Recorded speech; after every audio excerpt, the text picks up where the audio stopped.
আমাকে না হয় কেউ আর ফলো করবে না, আমাকে জাতীয় বেঈমান বলেন, তারপরও আমি বিশ্বাস করি আমি জননেত্রী শেখ হাসিনাকে শেষ পর্যন্ত আমি। ব্যারিস্টার সুমনকে আপনারা জাতীয় বেঈমান বলেন এবং যাই কিছু বলেন না কেন, ব্যারিস্টার সুমনের কোনোভাবেই কোনো যায় আসে না, কেননা ব্যারিস্টার সুমন যা করার তাই কিন্তু করে নিয়েছে। সম্মানিত ভিউয়ার্স, এই ভিডিওটা দেখে আপনারা অবাক হয়ে যাবেন। ব্যারিস্টার সুমনের এত আগুনঝরা বক্তব্য, এত উস্কানোমূলক বক্তব্য। ব্যারিস্টার সুমন আমাদেরকে কিন্তু ব্যবহার করে তিনি এমপি হয়ে আজ কিন্তু আমাদের সঙ্গে তিনি পোলটি নিয়েছেন। তো চলুন সেই ভিডিওটি আগে দেখে আসি ব্যারিস্টার সুমন কি বক্তব্য দিচ্ছেন। আমাকে না হয় কেউ আর ফলো করবে না, আমাকে জাতীয় বেঈমান বলেন, তারপরও আমি বিশ্বাস করি আমি জননেত্রী শেখ হাসিনাকে শেষ পর্যন্ত আমি চেষ্টা করব তার সাথে থাকার। আমি কোনোভাবেই এই দেশ ছাড়বো না, এই দেশ আমার। দেশ ছাড়বো তো আমি কখন, যদি আমার এমন কোনো অসুখ হয় যেটা দেশে কোনো এই রোগ দেশে কোনো চিকিৎসা নাই, তাতেও আমি মনে করি মৃত্যু তো হবেই, দেশটাতে হওয়ার মতো শান্তি আর কোনো কিছুতে আমি পাই না। যারা যাচ্ছে বা যাওয়ার প্ল্যান করতেছে তাদের তো অনেক কারণ থাকতে পারে, তবে আমি মনে করি, মনে রাখবেন, প্রকৃত আদর্শের একটা মানুষ কোনোদিন তার আদর্শের মানুষকে এই বিপদে রেখে, ক্রাইসিস মোমেন্টে রেখে যাইতে পারে না।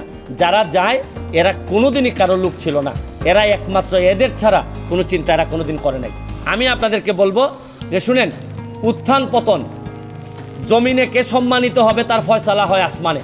উত্থান থাকবে, পতন থাকবে, তারপরে যে আদর্শের আছি এই আদর্শে দুঃসময়ে যদি থাকতে না পারি, না হয় আমার এমপিত্ব যাবে, আমাকে না হয় কেউ আর ফলো করবে না, আমাকে জাতীয় বেঈমান বলেন, তারপরও আমি বিশ্বাস করি আমি জননেত্রী শেখ হাসিনাকে শেষ পর্যন্ত আমি চেষ্টা করব তার সাথে থাকার, এবং আমি কোনোভাবেই জামাত বিএনপিরে এই ক্ষমতায়, এই দুর্নীতিগ্রস্ত এইরকম একটা ক্ষমতায় আসার জন্য বাধা দেওয়ার জন্য।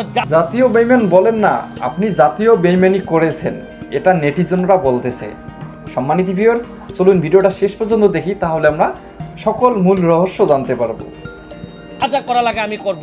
সাধারণ ছাত্ররা যদি আমাদেরকে বিদায় করে দেয় দিক, কিন্তু সাধারণ ছাত্ররা এই ধরনের নেতৃত্ব তৈরি করে এই ক্ষমতায় আসুক, আমি তো ওয়েলকাম জানাই, আমি তো এদেরই প্রতিনিধি আমি মনে করি। কিন্তু এরা তো জানে না, এরা আবেগ প্রবণ কইরা কোথায় দেশটারে নিয়ে যাচ্ছে। কালকে যদি শেখ হাসিনা যদি না থাকে, পরশুদিন কি আপনি তারেক জিয়ার আইনে দিবেন? আপনি কি কারে দিবেন? এই যে 14 জন আর 100 জন সমন্বয়ক আছে, তারা এসে ক্ষমতা নিক, তারা তো ক্ষমতা নিতে পারবে না। তারা কার কাছে নিয়ে ক্ষমতা দিবে এইটাই তো আমি বুঝতে পারি না। তারা ক্ষমতাটা নিয়ে কার কাছে দিবে? ক্ষমতা বলো যে আমি অমুককে দিব। 14 জন বা 150 জন সমন্বয়ক যারা আছে, যারা দাবি করতেছে যে তারা এই দেশটারে রাষ্ট্রের সংস্কার করতে চায়, তাহলে তারা এসে বলো তারা মন্ত্রী হইতে চায় বা তারা ক্ষমতা নিতে চায়।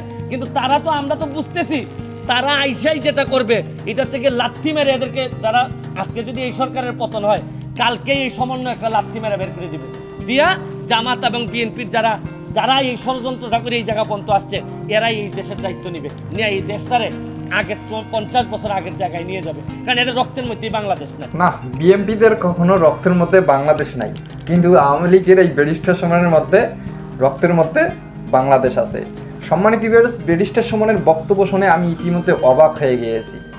ব্যারিস্টার সুমন এতদিন আমাদের সঙ্গে ছিলেন, মানবতার ফেরিওয়ালা হিসেবে ছিলেন, কিন্তু বর্তমান সময়ে তিনি দেখেন কিভাবে পোলটি নিয়েছেন। মানে পুরো বাংলাদেশের মানুষ এক, সবাই ভুল, ব্যারিস্টার সুমন সঠিক। ব্যারিস্টার সুমন ভালো করে জানেন প্রধানমন্ত্রীকে পদত্যাগ করা এতটা সহজ না, আর যদি পদত্যাগ না হয় তাহলে ব্যারিস্টার সুমনের কি অবস্থা হবে যদি ব্যারিস্টার সুমন মানবতার ফেরিওয়ালা হিসেবে পুরো বাংলাদেশের মানুষের সঙ্গে থাকে। এই ভয়ে কিন্তু ব্যারিস্টার সুমন এখন প্রধানমন্ত্রীর পক্ষে টানতেছেন। সম্মানিত ভিউয়ার্স, এইরকম আপডেট ভিডিও পেতে চ্যানেলটি অবশ্যই সাবস্ক্রাইব করে নেবেন। ব্যারিস্টার সুমনকে নিয়ে আপনাদের কি মতামত রয়েছে, অবশ্যই আপনার মূল্যবান মতামতগুলি কমেন্ট বক্সে লিখবেন। তো ধন্যবাদ সকলকে, নেক্সট ভিডিওতে দেখা হবে। আল্লাহ হাফেজ।